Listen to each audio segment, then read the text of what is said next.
네, 오늘 말씀 전하겠습니다.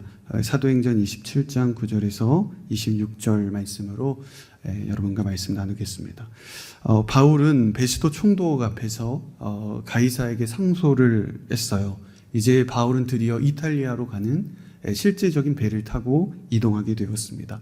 정확하게는 하나님께서 바울을 로마로 파송하시고 보내시는 거예요. 바울이 꿈꿔왔던 로마, 정말 하나님께서 약속하셨던 그곳으로 이제 바울이 배를 타게 되었습니다. 그렇게 바울은 율리오라는 백부장에게 넘겨지게 되었고요. 그 율리오 백부장과 그리고 제수들이 함께 탄 그 배가 이제 출발합니다. 그 당시에는 그 큰 배가 많이 없었을 뿐만 아니라 이 지중해까지 깊은 곳까지 오기가 굉장히 힘들었다고 합니다. 그 거대한 항구도 없었고요. 그 선박이 도달할 만한 장소도 마땅치 않았기 때문입니다. 그래서 이탈리아로 가려면 반드시 한 번, 두 번은 거쳐서 가야만 한 것입니다. 이때 사람들이 아드라무테노라는 호를 타고 이제 출발하는데 끊임없이 반대쪽에서 이제 이 역풍이 불어오는 거죠. 네, 그렇게 이제 천천히 키프로스 섬을 따라 항해할 수밖에 없었어요. 그러니까 보시면 시돈에서 무라까지 이렇게 돌아가잖아요. 그 작은 섬 하나 있고 원래는 그 방향이 아니라 밑으로 가는 게 더 빠르잖아요. 그런데 역풍이 불어오니까 이 섬을 끼고 이렇게 반대로 끼고 들어가는 거예요. 이렇게 천천히 해안가를 따라서 한 걸음 한 걸음씩 갈 수밖에 없었습니다. 그래서 그렇게 무라라는 도시에 도착을 했고요. 이제 이탈리아로 가는 배를 본격적으로 타게 돼요. 그런데 이제 이 알렉산드리아 호를 타고 이제 이동하게 되는데 이집트 알렉산드리아에서 곡식을 실어서 로마로 가는 그 배편이었습니다. 이름부터가 알렉산드리아 호잖아요. 그래서 이 당시에는 배가 굉장히 귀했습니다.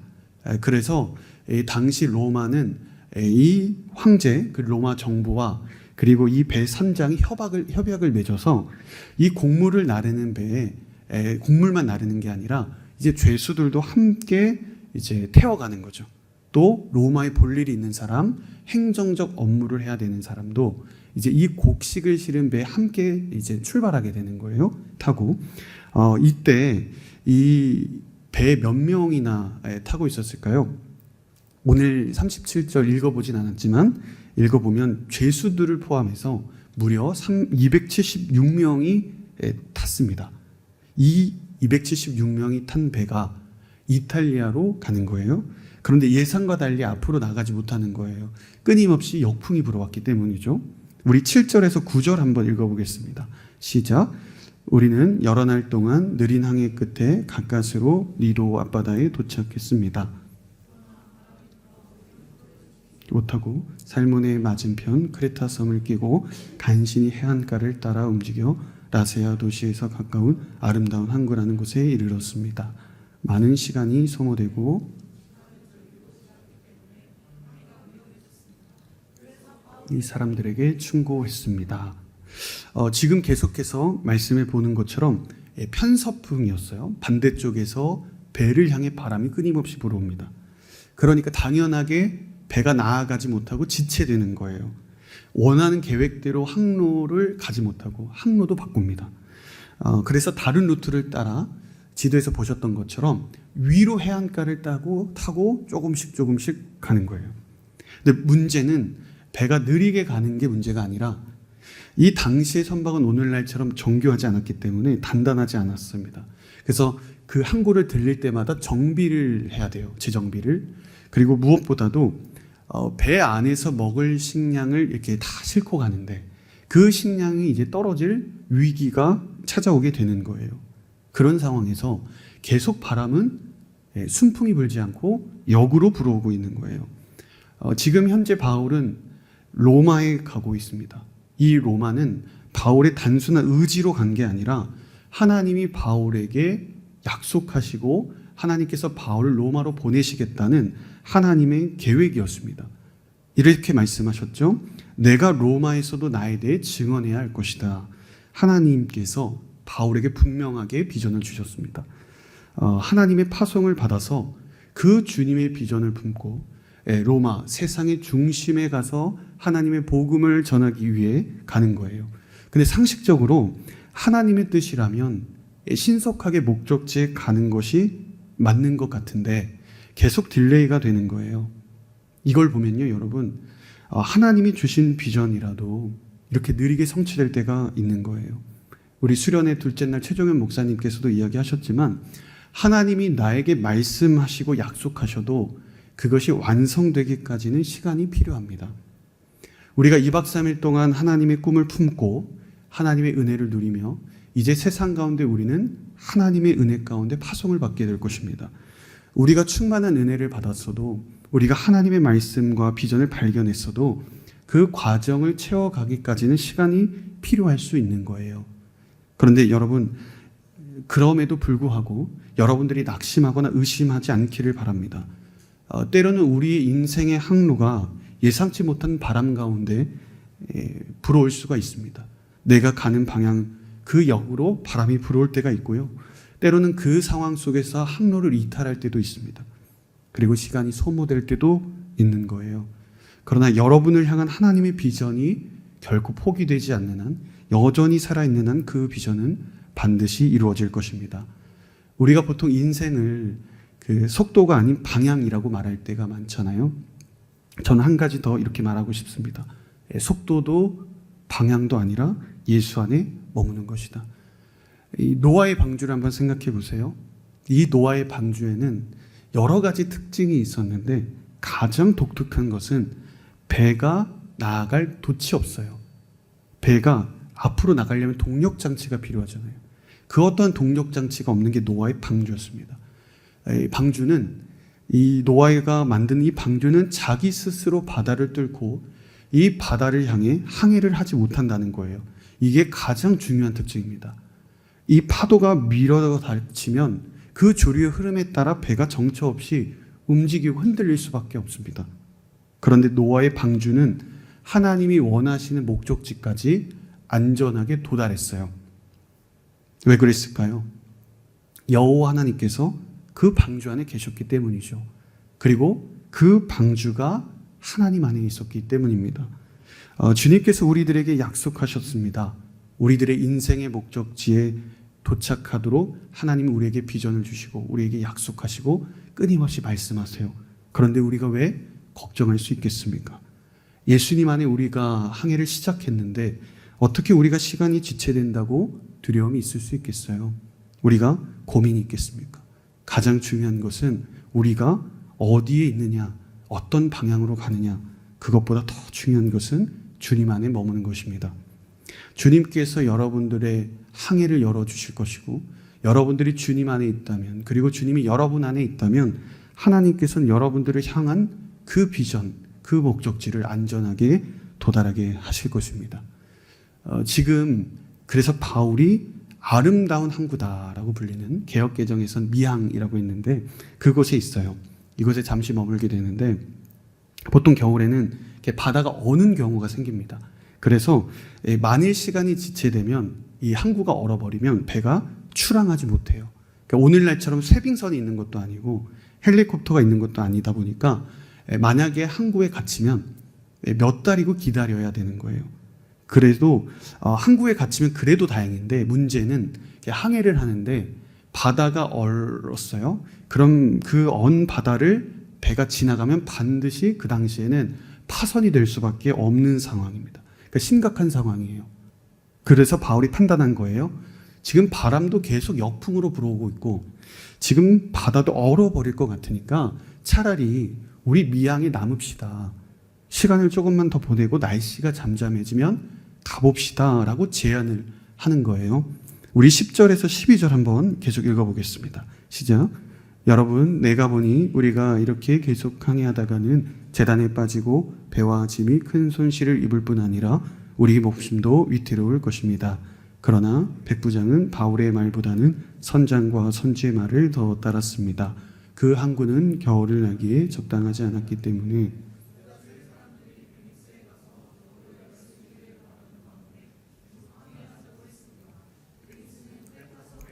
이 도시로 남서쪽과 북서쪽을 향하고 있었습니다. 지금 배에 200명이 넘는 수백 명의 사람들이 있는 가운데 죄수였던 한 사람 바울이 일어나서 이 제안을 합니다. 그런데 백부장은 누구의 말을 따랐다고 이야기해요? 선장과 선주의 말을 따랐다. 원어로 보면 선장과 선주의 말에 더 합당하게 설득당했다라는 뜻입니다. 지도를 다시 한번 보시면 여기 바울이 지금 어디에 있냐면 미항에 있고요. 그 초록 색깔 한번 보세요. 베닉스가 저기 있거든요. 약 60km가 됩니다. 그리 멀지 않아요. 그러니까 섬 안에 있는 도시에서 도시로 이동하는 거예요. 그러니까 우리로 말하면 제주도의 이 해안가를 따라서 협재에서 김영 해수욕장 정도의 거리되는 그 해안가를 따라갔다고 생각하시면 됩니다. 그러니까 역풍이 부니까 계속 천천히 해안가를 따라서 움직이는 거예요. 그러니까 선장과 선주의 입장에서는 이렇게 조금만 가까이 가면 안전한 항구에 있는 거니까 갈 수 있으니까 베닉스에 갑시다라고 제안을 한 거예요. 그러니까 바울의 의견과 지금 선장과 선주의 의견들이 지금 충돌되는 상황 가운데 있었어요. 어떻게 됐을까? 우리 13절에서 우리 16절까지 한번 읽어보겠습니다. 시작. 부드러운 남풍이 불기 시작하자 그들은 자기들이 바라던 대로 됐다고 생각했습니다. 를 따라 행했습니다. 그런데 얼마 지나지 않아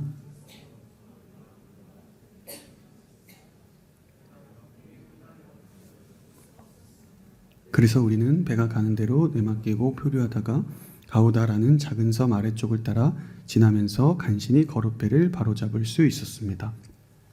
처음에는 바람이 남쪽에서 불어오기 시작합니다. 그러니까 배가 가고 있는데 이쪽에서 불어오는 거예요. 그러니까 더 이렇게 나갈 수 있는 상황이죠. 그러니까 선원들은 자신들이 원하는 방식대로 됐다. 그런데 이것도 잠시뿐이었습니다.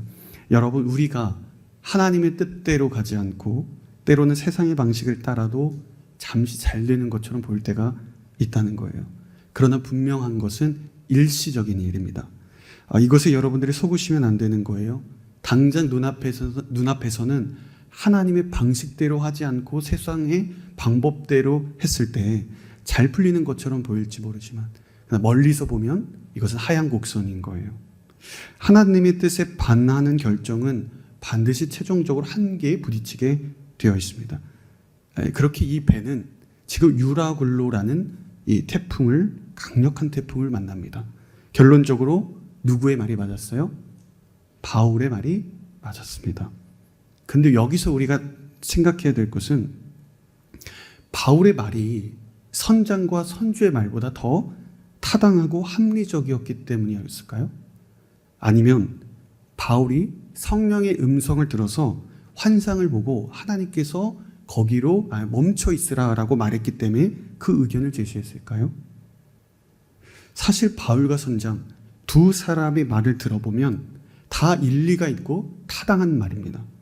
그러니까 바울의 제안이 절대적으로 옳은 일이었다면 하나님은 반드시 하나님께서 바울을 찾아오셔서 계시를 주시든 환상을 주시든 분명한 음성으로 나타나 명확하게 알려주셨을 거예요. 그런데 현재의 상황은 바울 스스로가 자신이 주어진 상황과 현실의 판단 속에 상식선에서 판단을 내린 겁니다. 그럼 반대로 선장과 선주의 의견은 어떠했습니까? 그의 말도 타당하고 합리적이에요. 그러니까 우리가 만약 해외여행을 간다고 한번 생각해 보세요. 해외여행을 갔는데 하루 종일 걷고 지쳤어요. 지금 이제 곧 숙소를 이제 들어가는데 너무 열악합니다. 벌레도 나오고 정말 난방도 안 되는 이 상황에서 게다가 며칠이나 있을지 모르는 상황 가운데 있어요. 그런데 조금만 더 가면 1시간 정도만 가면 쾌적한 숙소가 있고 안전한 곳입니다. 그러면 일반적으로 우리는 이동하기로 결정할 거예요. 지금 선장과 선주는 이와 같은 생각이었다는 거예요. 그들이 반이성적이거나 반상식적이거나 비상식적으로 이 결정을 한 게 아닙니다. 백부장은 바울의 뜻을 무시한 게 아니라 더 타당해 보이는 선장과 선주의 말을 따랐던 거예요. 아무리 바울이 배를 많이 탔어도 선장과 선주만큼은 아닐 거 아니에요. 아무리 바울이 배에 파손된 경험이 있을지라도 항해 전문가가 말하면 더 신뢰가 가는 게 당연한 거죠. 그렇다면 오늘 이 성경에서 과연 무엇을 이야기하고 싶은 것인가 하는 겁니다. 한 가지입니다. 영적인 권위에 대한 이야기예요. 그러니까 하나님께서 여러분들을 세상 가운데 파송하실 때 그저 평범한 한 사람으로 보내시지 않고 여러분을 영적인 리더로 기름 부으셔서 보내신다는 거예요. 우리가 있는 집단, 가정, 학교, 직장 그 어떠한 곳에 있을지라도 여러분은 영적인 리더입니다. 하나님은 그 영적인 리더에게 그 권능과 능력, 기름 부으심으로 충만하게 부여하세요. 지금 이 배에는 276명이 타고 있었습니다. 선장, 백부장, 선원, 상인, 농부, 수많은 죄수들, 다양한 사람들 집단이 있었습니다. 그 중에서 하나님은 이 배의 영적인 리더십으로 바울을 선택하시고 세우셨어요. 바울의 실력과 자질과 능력이 아니라 하나님이 선택하시고 하나님이 세우신 사람이기 때문입니다. 자, 24절을 읽어보겠습니다. 시작. 바울아, 두려워 마라. 내가 마땅히 가이사 앞에 서야 한다. 그래서 하나님께서 너와 함께 항해하는 모든 사람들의 생명을 내게 맡겨주셨다라고 하셨습니다.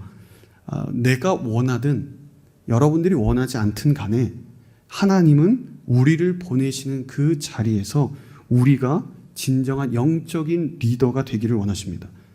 나보다 세상적으로 더 뛰어난 스펙과 학식이 있는 사람이 있을 수 있습니다. 나보다 경험과 지식이 뛰어난 사람이 있을 거예요. 믿는 사람, 믿지 않는 사람 다 있을 것입니다. 그러나 그럼에도 불구하고 하나님은 영적 권위를 여러분들에게 주셨음을 믿습니다. 그 안에서 일어난 문제는, 그 안에서 일어나는 모든 사안들은 그 중요한 해결의 키는, 해결할 열쇠는 여러분, 당신에게 달려있는 것입니다. 그러니 여러분, 영적 권위자로서 여러분 세상 가운데 담대하게 서기를 바랍니다. 그 집단의 진정한 해결, 그것은 영적 리더자인 여러분들의 손에 하나님이 맡겨주신 것입니다. 사람들이 보든 안 보든 기도하십시오. 그리고 큐티하시고 남들이 다 취업과 또 스펙과 세상 가운데 살아가는 문제에 치여 있을 때 더 하나님을 가까이 하는 여러분들이 되기를 바랍니다. 나는 기도하지 않고 나의 오늘 업무를 시작하지 않겠다. 내가 큐티로, 내가 말씀으로 하나님의 음성을 듣지 않고 내가 세상의 소리를 듣지 않고 하루를 시작하지 않겠다. 결단하시기를 바랍니다. 그 공동체, 그 가정 집단이 어디이든 간에 여러분을 영적인 리더로 세우신 그 하나님께서 여러분 한 사람을 통해 그 공동체를 변하게 하실 것입니다. 바로 당신이 하나님이 보내신 세상 속 영적 리더십임을 끊임없이 기억하는 저와 여러분들이 되시기를 주의 이름으로 축복합니다. 하나님은 바울의 손을 들어주셨어요. 자, 바울이 선장보다 더 합리적이고 완벽했기 때문에 아니었습니다. 배에 탄 276명의 진정한 영적 권위자는 바울이다. 하나님은 이 사실을 사람들에게, 우리들에게 보여주신 거예요. 바울의 권위를 세워주신 것입니다. 그러니까 내가 세상의 전문가들보다, 내가 세상에 있는 사람들보다 더 학식과 경험이 많아야 내가 이 영적 권위가 세워지는 게 아니라는 것입니다. 하나님이 주시는 거예요. 그러니 두려워 마세요. 다소 여러분들의 삶의 일정 가운데 실수가 있을 수 있고 넘어질 수 있습니다. 세상적 경험은 부족할 수 있습니다. 그러나 하나님께서 여러분들의 권위를 친히 세워주실 것입니다. 그동안은 여러분들이 주님으로부터 도망치고 여러분들이 피하던 시절이 있었다면, 그러나 이제 주님이 당신을 보내시는, 여러분을 보내는 그 자리에서 영적 권위를 가지고 사람들을 살려내십시오. 오늘 주님은 그래서 말씀하시는 것입니다. 모든 사람들의 생명이 내게 맡겨주셨다. 바울이 들은 그 말은 오늘 우리에게 주시는 동일한 하나님의 음성입니다. 우리 18절에서 20절까지 읽어보겠습니다. 시작. 우리는 폭풍에 몹시 시달리다 못해 이튿날에는 선원들이 짐을 바다에 던져넣기 시작했습니다. 3일째 되는 날에는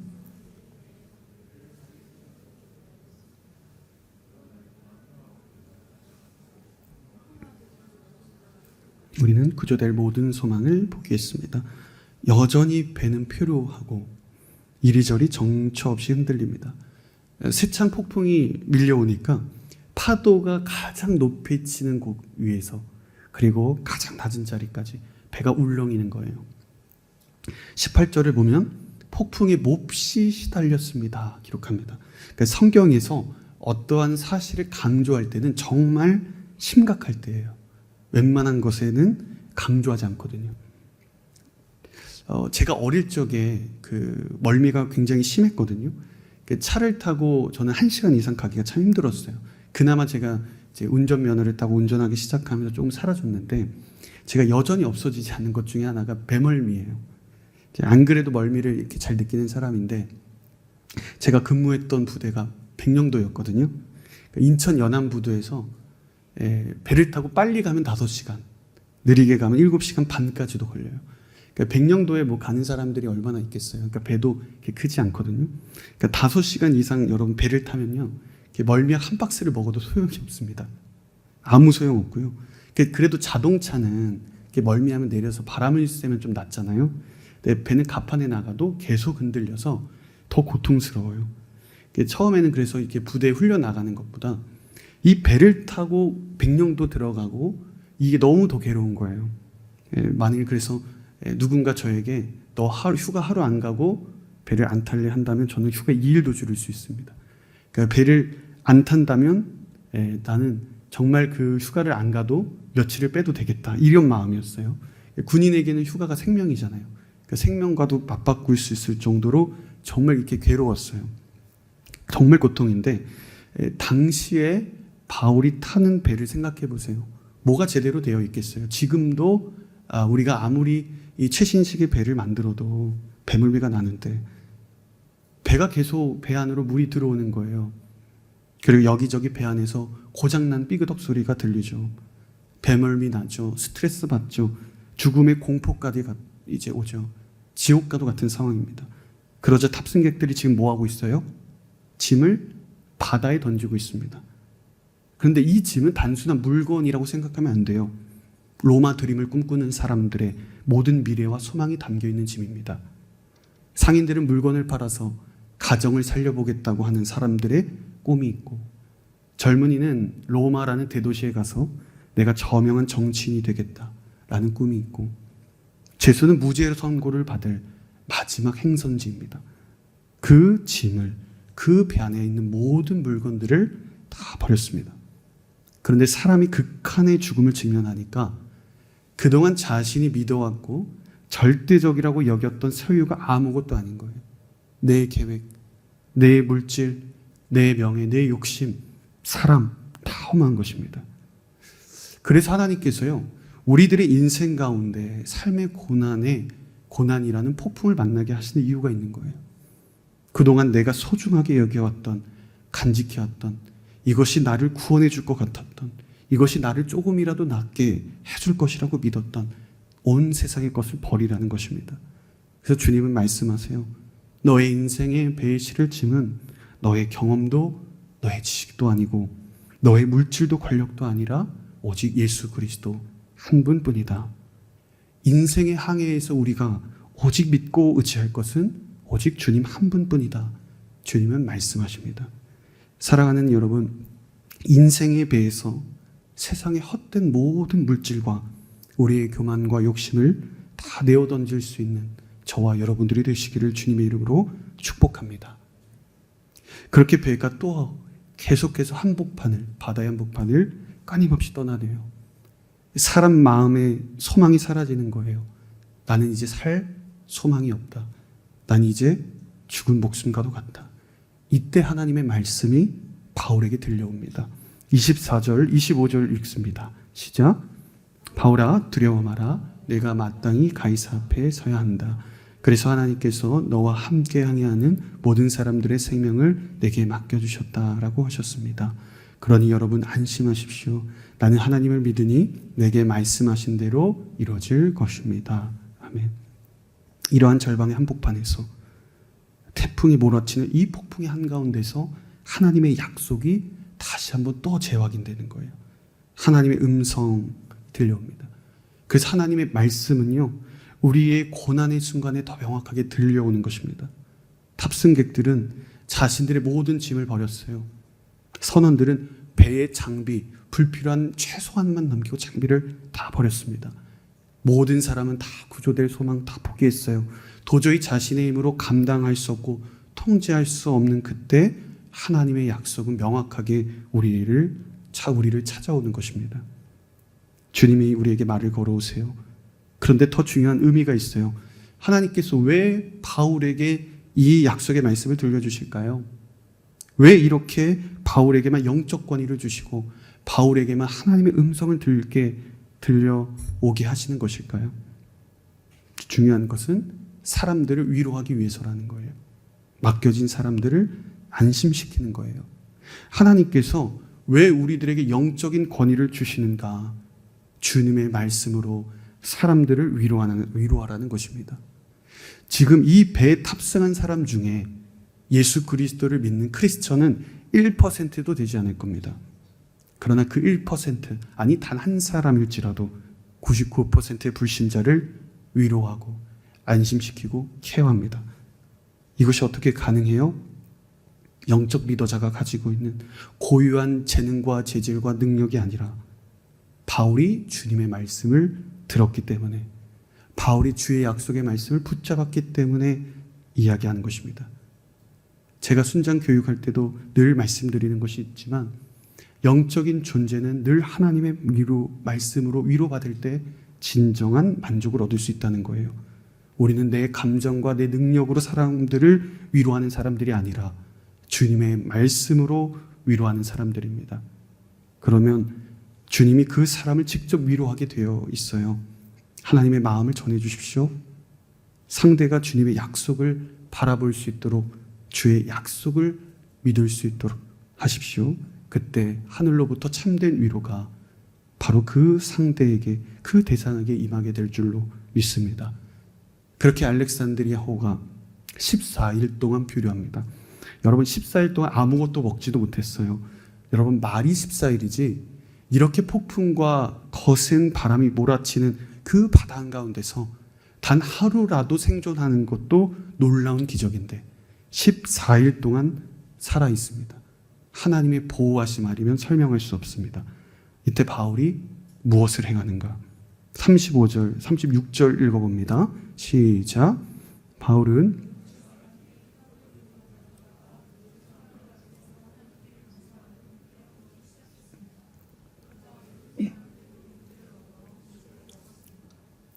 바울이 떡을 먹는 행위를 마치 식사하는 것처럼 생각하실 수가 있지만 원어적으로 살펴보면 바울이 지금 하는 행동은 예수님 복음서에서 성찬을 집례할 때 똑같은 단어입니다. 그러니까 이것은 바울이 그냥 음식을 먹은 게 아니라 성찬한 거예요. 예배 드린 거예요. 만일 일반적인 식사를 말했다면 36절에서 모든 사람들의 용기를 얻었다라는 말과 앞뒤가 맞지 않아요. 문맥으로 봤을 때 지금 바울은 성찬하며 예배를 드리고 있습니다. 지금 바울이 처한 상황을 한번 여러분 머릿속으로 그려보세요. 기상이 안 좋아서요. 지금 낮인지 밤인지 구분이 안 돼요. 계속 밤이었다는 거죠. 거센 파도가 계속 배를 강타하고 물은 쉴 새 없이 배 안으로 들어오고 있습니다.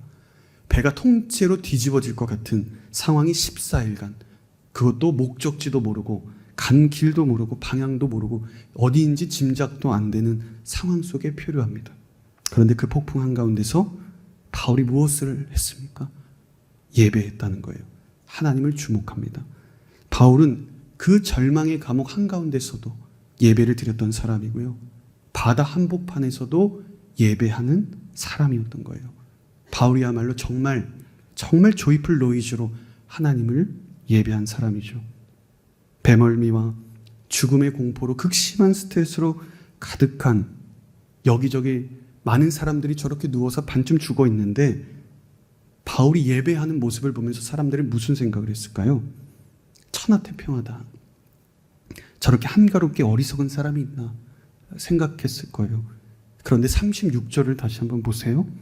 모든 사람들이 용기를 얻어 음식을 먹었다라고 되어 있습니다. 성찬에서 떡을 떼어 나눠주듯이 사람들에게 바울을 성찬하면서 그 사람들에게 빵을 나눠준 거예요. 바울이 예배하는 모습을 보면서 주변 사람들은 용기를 내었다는 거예요.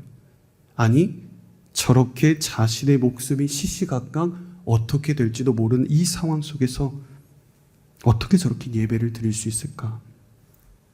거센 폭풍이 몰아쳐 오는데 어떻게 저렇게 마음을 잡고 평온하게 예배를 드릴 수 있는 것일까? 저런 배가 뒤집힐 수 있는 정말 자신의 목숨을 모든 것들이 다 소망이 끊어지는 그 상황에서 하나님을 주목할 수 있을까? 그렇게 바울이 예배하는 모습을 보면서 그 예배에 자신들도 동참하면서 용기를 얻고 다시 한번 살아갈 소망을 얻게 된 거예요. 이것이 예배의 힘입니다. 신실한 단 한 사람이 드리는 예배는 믿지 않는 모든 이들을 감동케 할 수 있습니다. 하나님 우리의 예배를 받으시기를 간절히 원하십니다. 상황과 환경에 구애받지 않고 언제든 예배받기를 원하시는 분이세요. 주님은 바로 그러한 예배를 기뻐하십니다.